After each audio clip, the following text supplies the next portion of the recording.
Bienvenidos a Análisis Avanzados para la Industria de Minería y Oil and Gas. Mi nombre es José Manuel Pereiras y soy gerente técnico para SolidWorks. Me acompaña en esta presentación Pablo Caponi, quien es el gerente de la empresa Aerospace.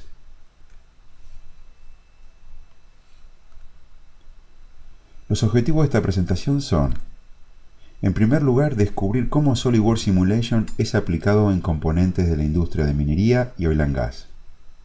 Segundo, entender las capacidades de SolidWorks Flow Simulation para la medición de la eficiencia de bombas y turbinas. Y por último, uso de una plataforma integrada para el diseño, cálculo estructural y análisis fluidodinámicos de productos de minería y oil and gas. Comencemos entonces con una breve introducción teórica. En este gráfico estamos viendo a la izquierda un típico pozo de bombeo. La función principal es la extracción de petróleo. Como vemos a la derecha, se compone básicamente de tres componentes: el casing, que es el tubo camisa, el tubing, que es el tubo conductor, y el sucker rod o varilla de bombeo, es el componente que acciona en la parte inferior del pozo a la bomba, la que impulsa el petróleo hacia arriba. Entonces, los productos que vamos a detallar están aquí. A la izquierda estamos viendo un pullover o un pulling. Este se encarga de lo que es la instalación de las varillas de bombeo. Varillas de bombeo o sucker rod. Como vemos, la instalación es manual. Se le da un torque de apriete y ese torque de apriete debe garantizar que no se afloje en todo el proceso de extracción. Es el conocido proceso de make-up. En el centro vemos lo que son los componentes tubing o casing. Se componen de una cupla o también conocida como box, y lo que son los tubos, tanto superior como inferior, o pines. Y a la derecha es una de las bombas que se utiliza más que nada en instalaciones superficiales del tipo centrífuga. Estos tres componentes son los que vamos a detallar y simular dentro de lo presentado anteriormente.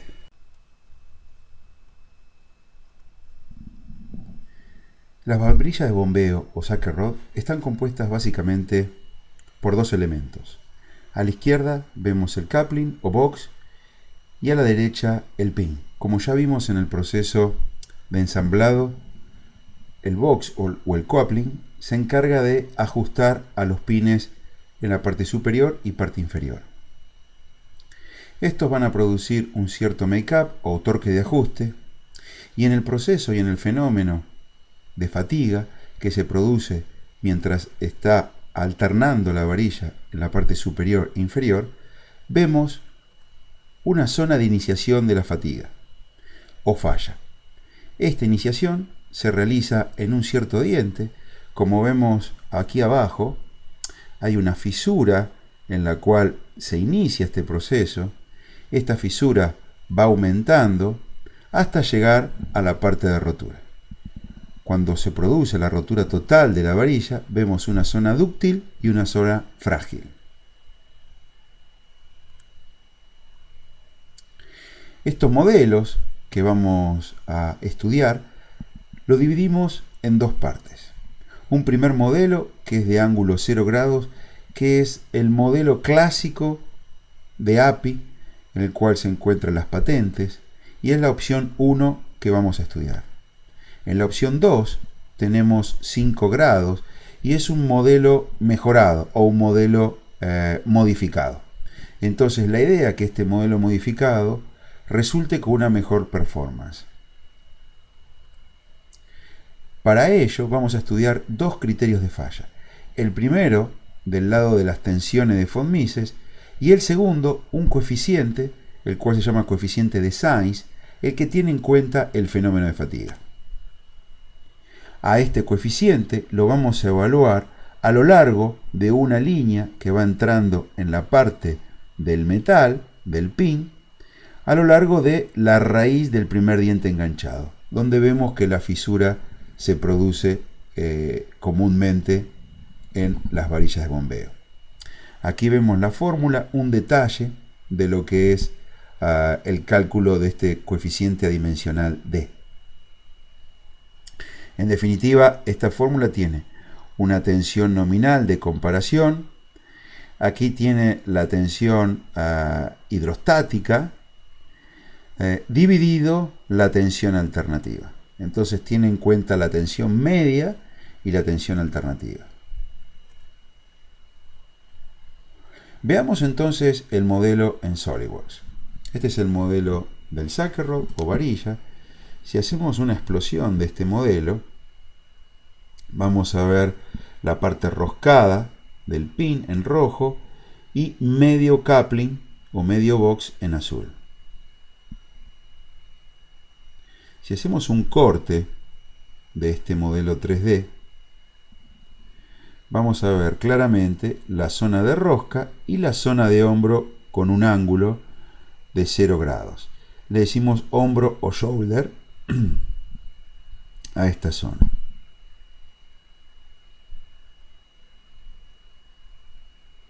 Si ahora vemos el modelo modificado, este va a tener un ángulo, como dijimos, de 5 grados y también va a poseer una interferencia en el hombro. Esta interferencia, tanto en el modelo 1 como en el modelo 2, hace que se genere el torque o el proceso de make-up que vimos en el proceso de instalación.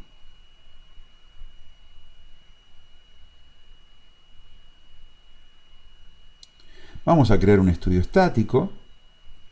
Entonces a este estudio estático lo llamamos 2D Model porque vamos a usar una simplificación 2D. Cabe aclarar que la simplificación 2D es fundamental para hacer cualquier tipo de modelo roscado si es que se requiere una precisión como la que vamos a necesitar específicamente en la zona de dientes. En SolidWorks Simulation tenemos tres tipos de modelado 2D.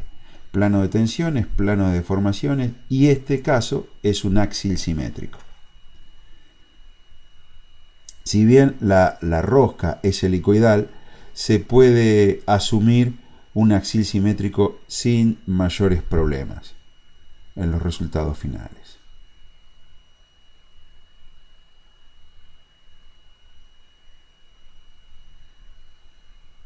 Si vemos ahora la malla de elementos finitos en detalle, vamos a ver una zona refinada. Para eso se utilizaron controladores de malla que garantizan que el elemento finito en esa área sea lo suficientemente pequeño para tomar la variación de tensiones y tener, por supuesto, resultados precisos. Finalmente, estamos viendo el primer criterio que había hablado anteriormente, que son las tensiones de von Mises. Vemos estas concentraciones y vamos a detallar ahora las tensiones a lo largo de la raíz del diente, que es donde se produce la fisura. Entonces, como estamos viendo, estoy colocando distintos puntos en esa zona y voy a dar ahora una mirada. Vemos que no necesariamente justo sobre la superficie, sino un poco hacia adentro, tenemos un pico de las tensiones en orden de 113 a 114 KSI. ¿Sí? O sea, es una tensión justo al límite de la tensión de fluencia del material, ¿no? Del acero clásico que se usa para este tipo de componentes. Entonces, los resultados finales para el modelo 1 y para el modelo 2, vemos que en el modelo 2 las tensiones de von Mises son marcadamente menores, con lo cual ya tenemos una buena expectativa que este modelo funcione mejor.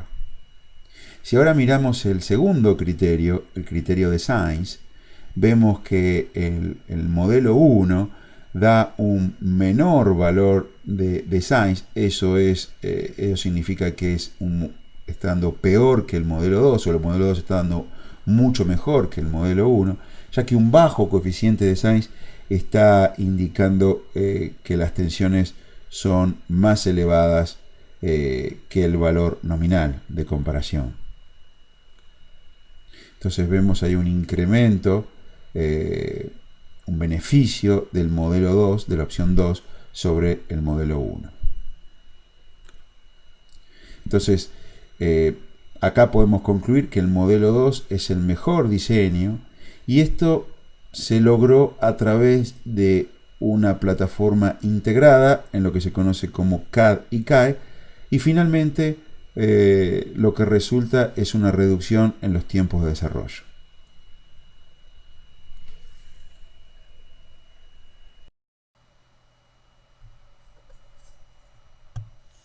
Simulación avanzada.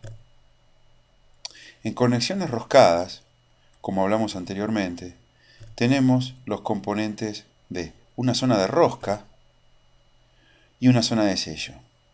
La zona de sello es la encargada de evitar que el fluido vaya prácticamente desde la zona interior a la zona exterior, sea este un líquido o un gas. Este sello es un sello metal-metal. Cuando realizamos este tipo de modelos, como vimos en el modelo de la varilla de bombeo, el comparativo de la pregunta a veces es 3D o 2D. Entonces los desafíos son contactos más un material no lineal en el sello. Y aparte de ello, la performance del 3D toma mucho tiempo para ser resuelto.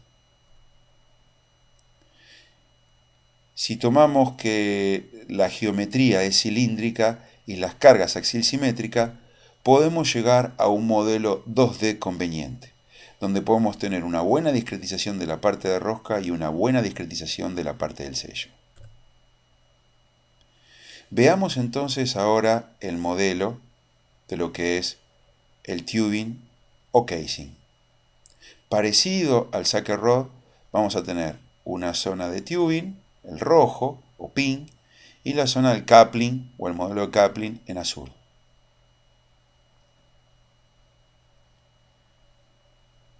Cortando ahora nuestro modelo, y si miramos más de cerca, vamos a ver una interferencia en la zona de sello. Esa interferencia, parecida a la interferencia que vimos anteriormente en las varillas, logra un torque de make-up y también una fuerza de sello.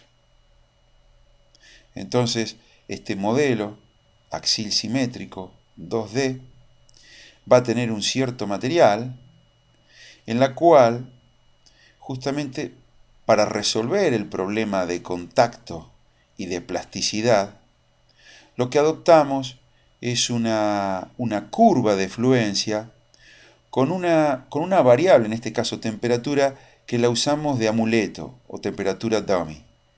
Esta temperatura amuleto o temperatura ficticia lo que hace es justamente la utilizamos para resolver los contactos en una situación elástica, es decir, con altos niveles de fluencia, y una vez que se resuelve la parte de contacto, realizamos una bajada de esa tensión para lograr la parte plástica. De otra forma, la convergencia es prácticamente imposible.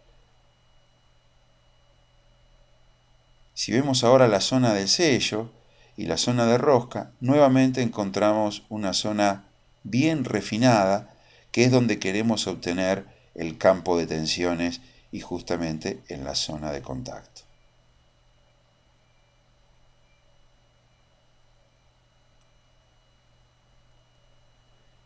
Verificando los resultados, tenemos la zona de tensiones de von Mises, como era de esperar.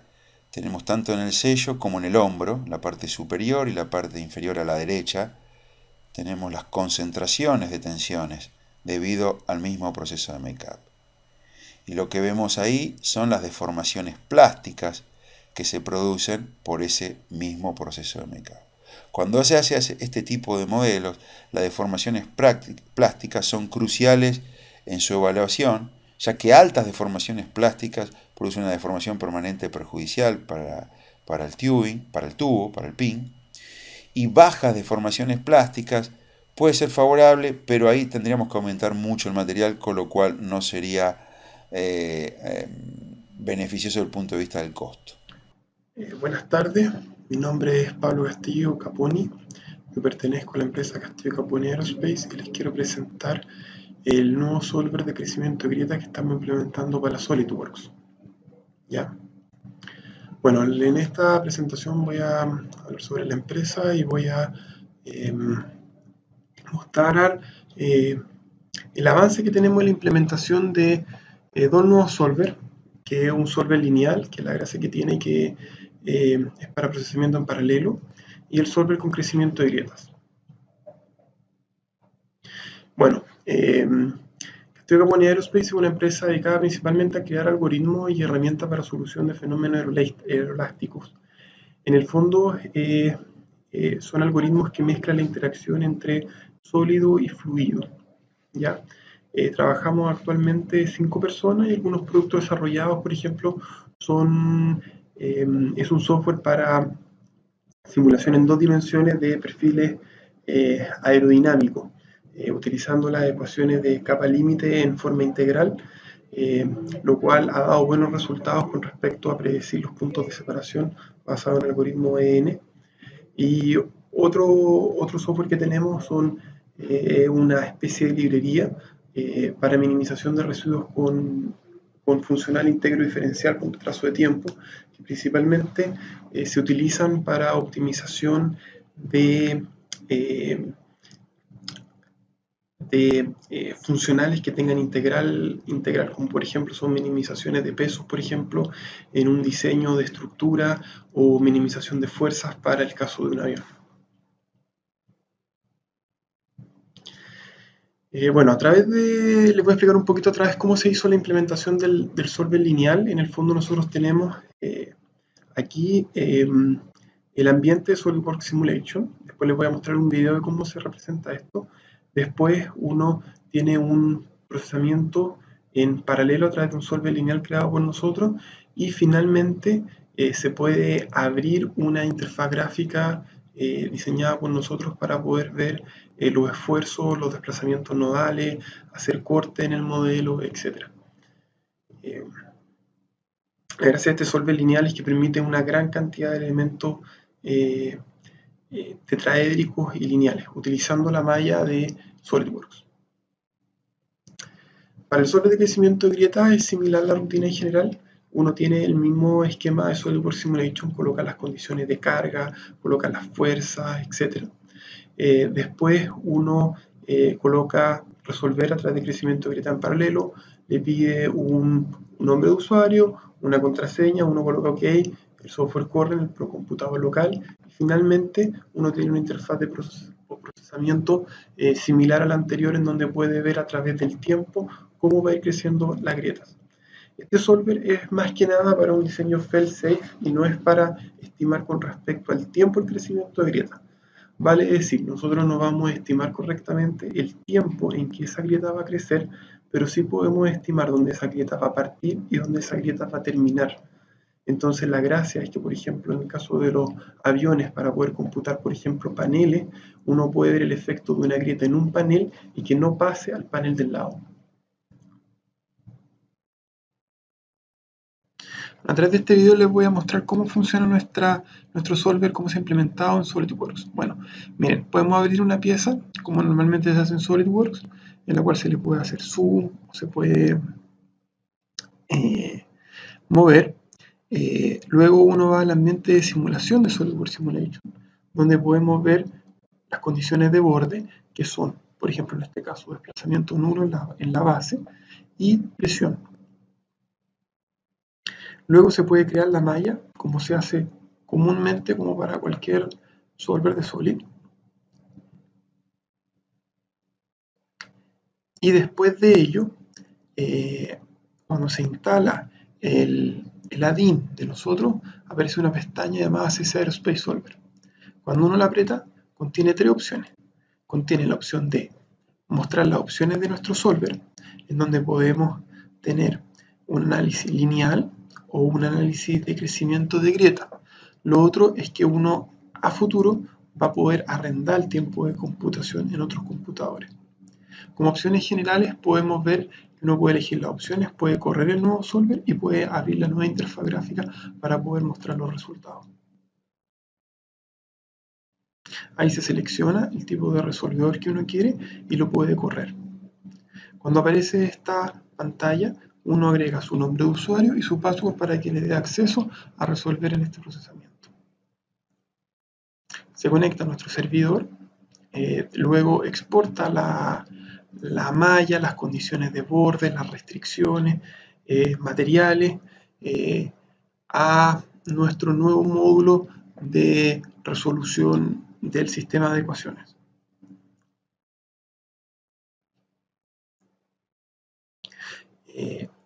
Una vez que finaliza el proceso de exportación, el resolvedor comienza a funcionar y soluciona el problema.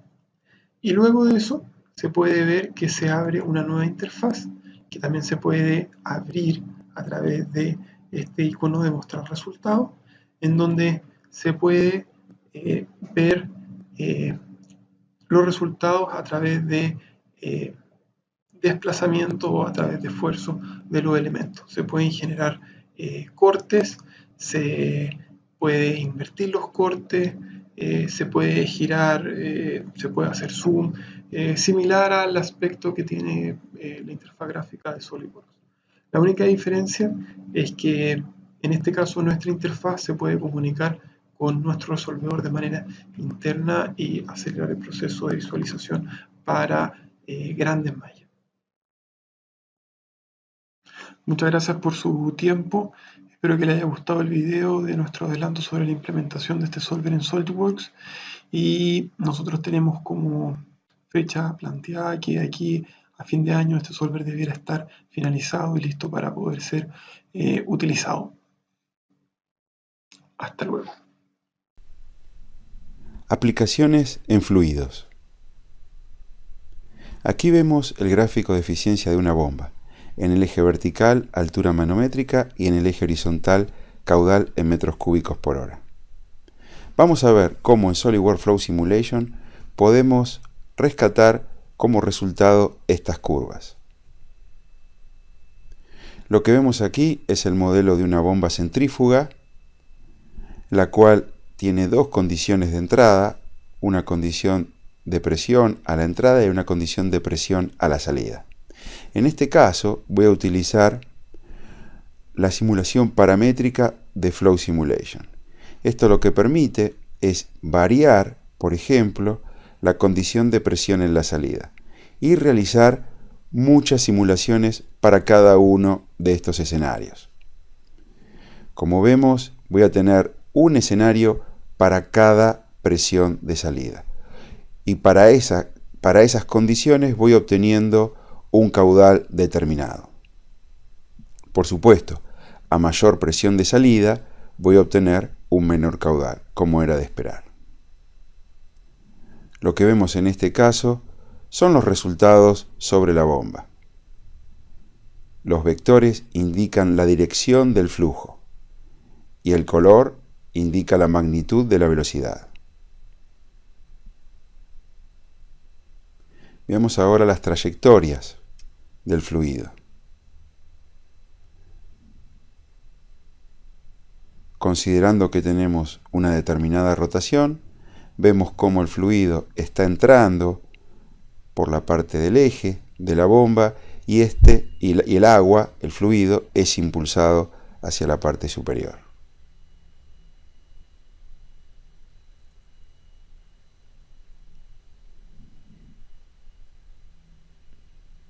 Finalmente, obtenemos para una determinada condición de presiones y de rotación el valor de salida, en este caso 26.65 metros cúbicos por hora.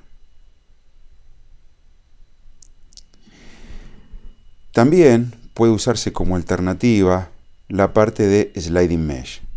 Esto es un régimen transitorio y simula en una forma totalmente precisa cómo es el fluido y cómo es el comportamiento con la interacción con la hélice. Para obtener lo que es, por ejemplo, el torque en las hélices versus la velocidad y el torque versus la presión. Finalmente, logramos con SolidWorks Flow Simulation obtener las curvas, por ejemplo, para 1500 revoluciones por minuto y 2500 revoluciones por minuto, que concuerdan con los datos experimentales. Como conclusión, tenemos herramientas flexibles de simulación para la elección del mejor diseño acortan los tiempos de desarrollo. La evaluación del desempeño de componentes, por ejemplo casing y tubing, resulta en productos de mayor calidad. Poderosas capacidades de Flow Simulation reduce el costo de los ensayos de laboratorio. Y finalmente, las soluciones integradas de SolidWorks Simulation permite resolver los complejos modelos de minería y oil and gas potenciando los modelos CAD paramétricos. Muchas gracias por su atención. Cualquier consulta tiene nuestros emails.